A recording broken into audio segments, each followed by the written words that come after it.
हवाई सुरक्षा और हमले की तकनीक लगातार बदल रही है। फाइटर जेट से दुश्मन के ठिकाने पर हमला करने की युद्ध कला धीरे धीरे खत्म हो जाएगी। देश में बैठे बैठे दुश्मन के बंकर, हथियार डिपो, पावर प्लांट आदि जहां चाहो ड्रोन से हमला कर दो।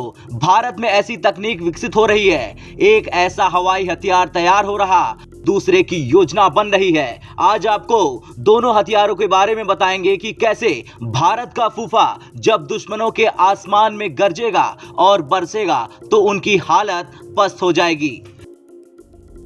भारतीय रक्षा एवं अनुसंधान संगठन यानी डीआरडीओ की संस्था एरोनॉटिकल डेवलपमेंट एस्टेब्लिशमेंट ने हाल ही में एक टेंडर निकाला, जिसमें कहा गया था कि ऐसे विंड टनल मॉडल की सप्लाई करनी है जिसकी आईआईटी कानपुर में मौजूद नेशनल टनल टेस्ट फैसिलिटी में टेस्टिंग होगी। ये टनल इसलिए बनवाया जा रहा ताकि इसके अंदर भारत के फूफा की टेस्टिंग हो सके। आखिर देश का ये फूफा है क्या चीज? दरअसल फूफा माने फ्यूचरिस्टिक अनमैन्ड फाइटर एयरक्राफ्ट। ये भविष्य का ऐसा फाइटर जेट होगा जो दुश्मन को चैन की नींद नहीं सोने देगा। इसके लिए टनल की मांग उठने से ये पता चलता है कि भारत स्टेल्थ विंग फ्लाइंग के मामले में तेजी से काम करना चाह रहा। भारतीय मानव रहित स्ट्राइक एयर व्हीकल बनाने की तैयारी चल रही। ये प्रोजेक्ट अभी बेहद शुरुआती दौर में है, इसलिए इसके बारे में ज्यादा जानकारी कहीं भी शेयर नहीं की गई है, न ही इसके प्लान को लेकर कहीं ज्यादा सूचना है। लेकिन दुनिया भर में इस तरह के प्रोजेक्ट्स पर काम चल रहा है। उसी तकनीक को स्वदेशी तरीके से पेश किए जाने की उम्मीद है। कई देश मानव रहित फाइटर एयरक्राफ्ट बनाने के प्रयास में जुटे हैं ताकि मिलिट्री की ताकत कई स्तर पर सुधर जाए। फूफा के जरिए भारत 4 तरह के बड़े काम कर पाएगा।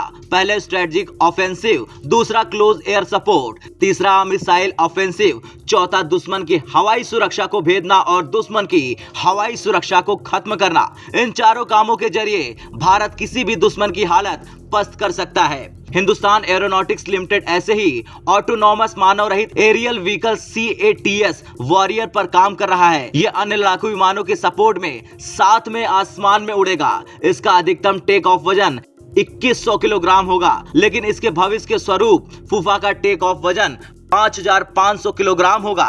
ये 1500 किलोग्राम के पेलोड पर ले जाएगा, यानी ये CATS वॉरियर से बड़ा होगा। खैर, इसके साथ ही भारत हाइपरसोनिक ग्लाइडर हथियार भी बना रहा, उसका परीक्षण भी कर चुका। डीआरडीओ ने मानव रहित स्क्रैम जेट का हाइपरसोनिक स्पीड फ्लाइट का सफल परीक्षण साल 2020 में किया था। इसे HSTDV hypersonic technology demonstrator vehicle कहते हैं। हाइपरसोनिक स्पीड फ्लाइट के लिए मानव रहित स्क्रैम जेट प्रदर्शन विमान है, जो विमान 6126 और 12251 किलोमीटर प्रति घंटा की रफ्तार से उड़ सकेंगे।